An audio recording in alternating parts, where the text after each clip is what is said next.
You know what's crazy about this fight game? It's not just what happens under the lights.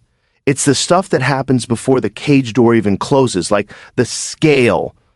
Yeah, that damn scale. That little machine has ended careers, flipped fight cards upside down, and turned fighters into legends or villains overnight. And when you talk about weight misses, you're talking about one of the most brutal realities of MMA. Because here's the thing, what does it really mean when someone doesn't make weight?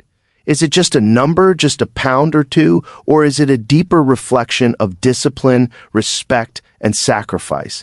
And here's where it gets wild. Think about Macy Chiasson's case, because once you peel it apart, it's not just about her. It's about how the entire system of MMA operates and how these fighters are literally dancing on the razor's edge between greatness and disaster. And the real question I want you to sit with while we go through this is, if making weight is part of the fight itself, then what does it say about the fight when you don't? Is it still fair? Is it still the same battle? That's what I want to break down. And by the end of this, I promise you, you're going to look at that walk to the scale with a whole new perspective, because it might just be the most dangerous, most defining fight these athletes ever face. So the whole thing with Macy Chiasson and that weight miss, man, that was one of those moments where everybody in the MMA world just sat up and started talking.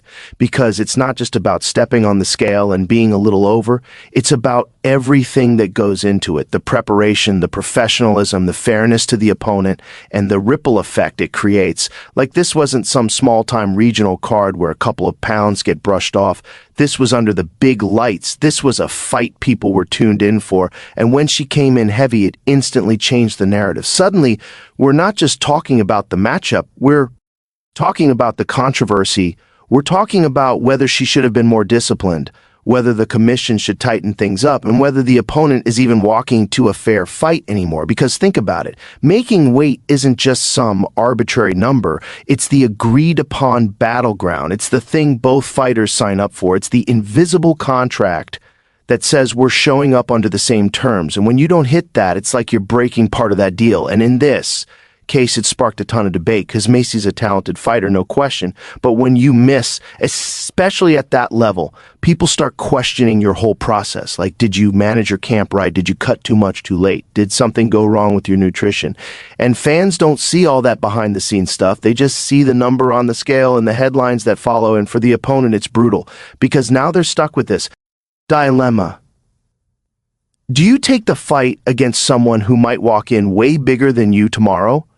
Or do you say no and risk losing your paycheck, your spot, your momentum? And most of the time, fighters bite down and say yes, but you can't ignore the disadvantage. You can't ignore how different a rehydrated, overweight fighter feels in the cage.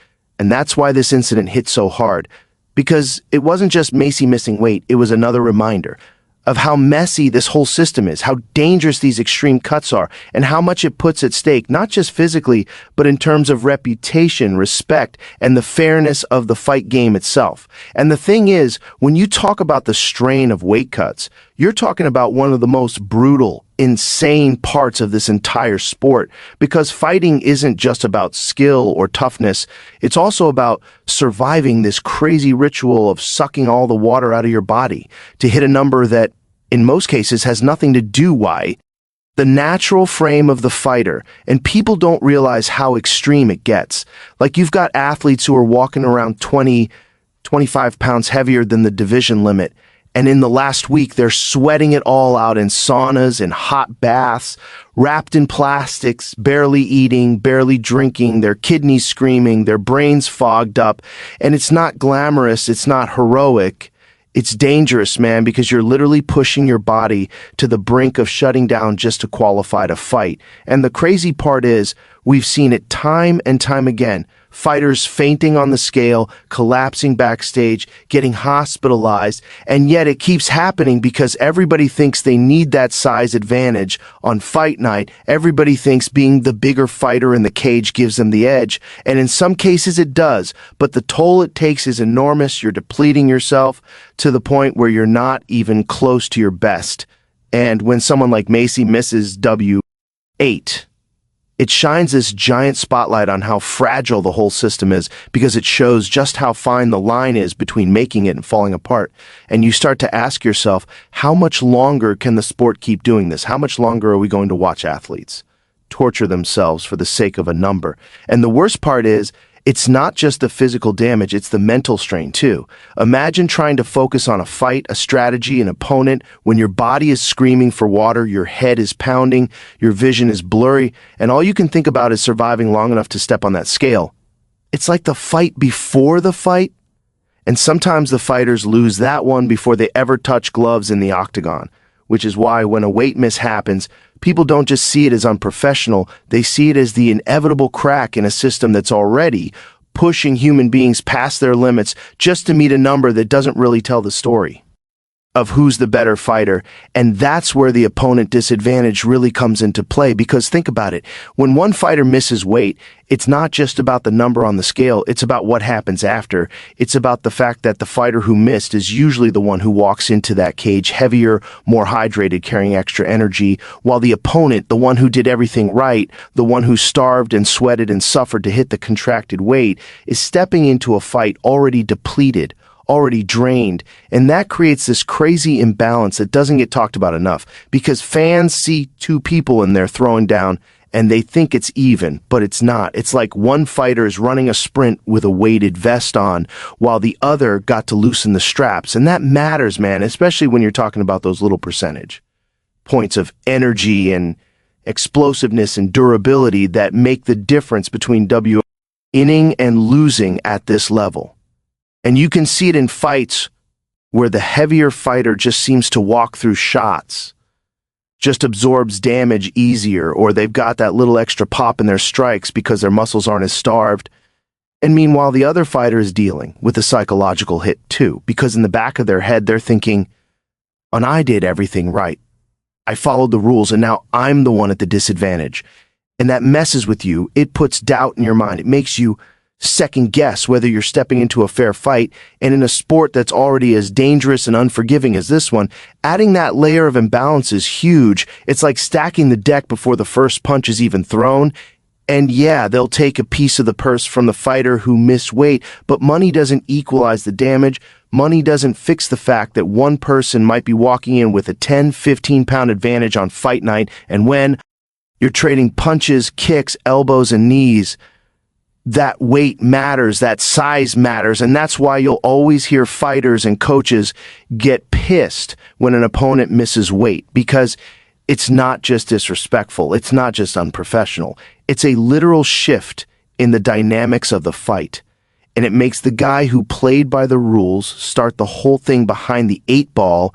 And once you understand that, you realize weight misses aren't just embarrassing incidents, they're competitive earthquakes that tilt the entire playing field.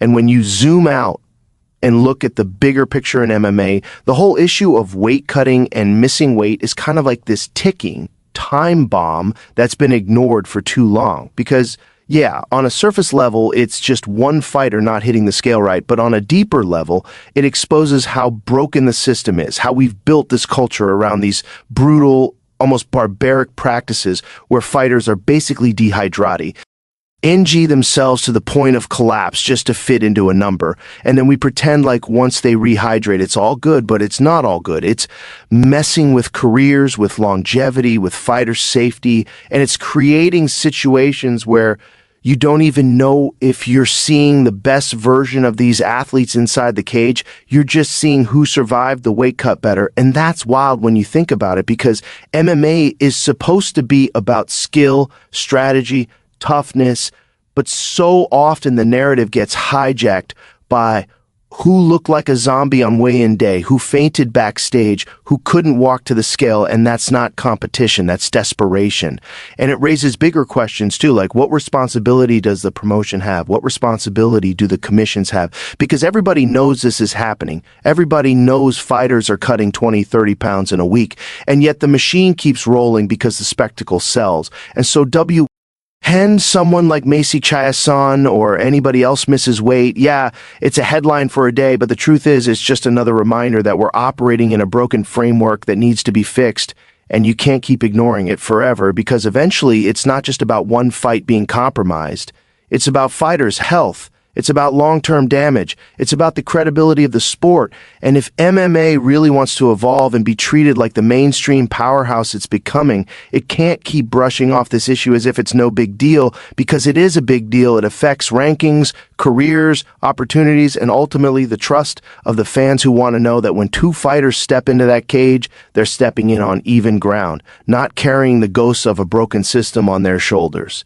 And the legacy and respect factor is where it really gets interesting, because when a fighter misses weight, it's not just about numbers on a scale, it's about perception of professionalism, the respect you show your opponent, and how fans, media, and the fight community judge you in the long run. Because think about it, this sport is built on sacrifice.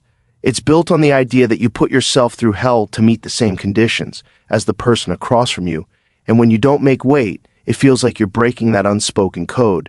You're taking an advantage without earning it, and no matter how talented you are, no matter how many wins you rack up, people remember those moments. They become part of your story. And in a sport where legacy matters so much, where fans still argue about GOATs decades later, those little marks against your name pile up because fighters like Georges St-Pierre or Khabib never missed weight in the big moments. And that becomes part of why they're remembered as so disciplined, so dialed in. And when someone like Macy Chiasson misses, even if it's just once or twice, it changes the narrative. VES critics ammunition, and it forces people to question if you really belong at that weight class, if you really respect the grind. And legacy is fragile in this game because you could have all the highlight reel knockouts in the world, but fans remember the slips, the controversies, the drama, and respect is one of those currencies in MMA that can't be bought back once it's lost. It's earned every single day through discipline, professionalism, and how you carry yourself. So when weight misses happen, it's not just a small hiccup. It's a hit to how people will talk about you years later. It's the kind of thing that could overshadow accomplishments. And that's why the legacy and respect factor is always hanging in the background of these conversations. Because in a sport this raw, this unforgiving, where careers are short and windows are small, every choice, every slip, every missed pound on the scale leaves a mark that doesn't go away. And fighters know that. They feel that pressure. Because one day when they're done and people look back, it won't just be about the fights they won. It'll be about how they showed up when it counted. So when you put it all together, this whole weight miss situation with Macy Chiasson isn't just about a single fighter stepping on the scale and coming in heavy. It's about the bigger picture of what this sport demands, how fragile the balance is between discipline and disaster, and what it really means to honor the fight game, because we've seen it. When a fighter makes weight, they're saying, and I respected my opponent, I respected the craft, I respected myself. But when they miss, it opens the floodgates to conversations about unfair advantages, health risks, professionalism, and even long-term legacy. And that's why these stories matter so much, because they're not isolated incidents, they're warnings, they're reminders of just how brutal this system is and how important it is to get it right. Because whether you're Macy Chiasson or he biggest name in the UFC, the fight world doesn't forget. It remembers who pushed through hell to make weight and who slipped, and that's part of why we're all drawn to it, because the stakes are real. There's no hiding, no excuses. It's you versus you before it's ever you versus another fighter, and that battle shows up on the scale just as much as in the cage. So yeah, whatever side of the argument you're on, whether you think it's just part of the game or whether you think drastic reform is needed, you can't deny the drama, the lessons, and the weight it carries, no pun intended. And that's what makes the sport so raw, so human, so compelling. So thanks for sticking around and riding through this breakdown with me. I hope it gave you something to think about. And good luck to every fighter out there cutting weight, stepping into that cage, chasing their dream, because it takes guts most of us will never understand. And thank you guys for listening, for watching, for caring about is sport as much as I do. Because at the end of the day, we're all just fans of the fight game, trying to make sense of the madness.